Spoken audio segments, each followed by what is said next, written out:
নমস্কার বন্ধুরা, আমি শ্রাবণী।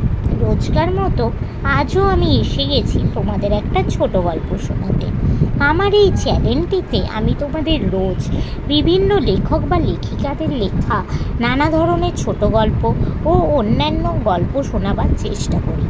আমি যেহেতু একজন শারীরিক প্রতিবন্ধী, নিজের প্রতিবন্ধকতাকে দূরে সরিয়ে রেখে নিজের একটা পরিচয় তৈরি করব, সেই লক্ষ্য নিয়ে তোমাদের এই গল্প শোনানোর কাজটা শুরু করেছি।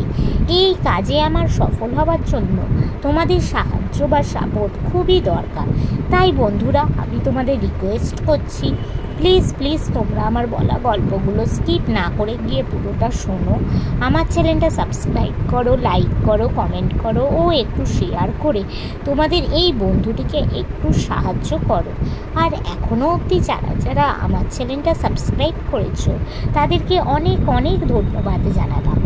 আজকে আমি তোমাদের মোল্লা নাসিরুদ্দিনের একটি মজার গল্প শোনাবো। তো চলো গল্পটা শুরু করে দিই। নাসিরুদ্দিন নাকি বলে বেড়াচ্ছে যারা নিজেদের বিজ্ঞ বলে তারা আসলে কিচ্ছু জানে না। এই খবর শুনে 7 জন সেরা বিজ্ঞ নাসিরুদ্দিনকে রাজার কাছে ধরে এনে বললে, শাহেনশাহ, এই ব্যক্তি অতি দুর্জন, ইনি আমাদের বদনাম করে বেড়াচ্ছেন, এনার শাস্তির ব্যবস্থা হোক। রাজা নাসিরুদ্দিনকে জিজ্ঞেস করলেন, তোমার কিছু বলার আছে?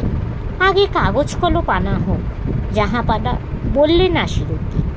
কাগজ কলম এলো। এদের 7 জনকে একটি করে দেয়া হোক। তাও হলো।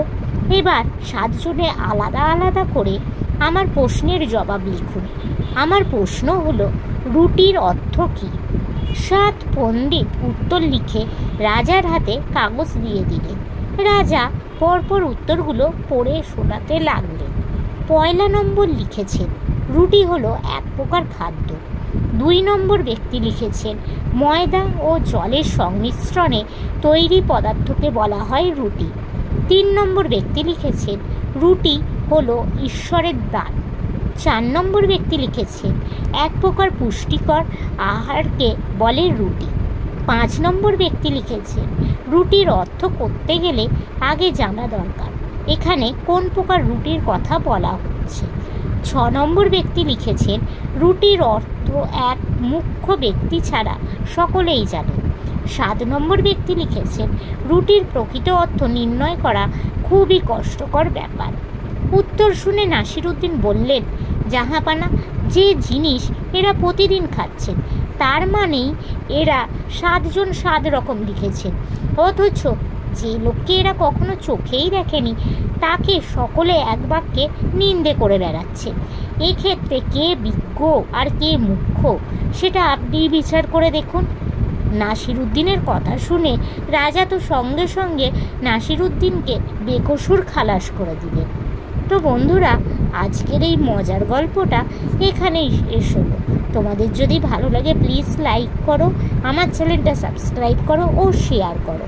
আমি আবার কাল তোমাদের অন্য কোনো ছোট গল্প শোনাবার চেষ্টা করব। আজকের মতো টাটা।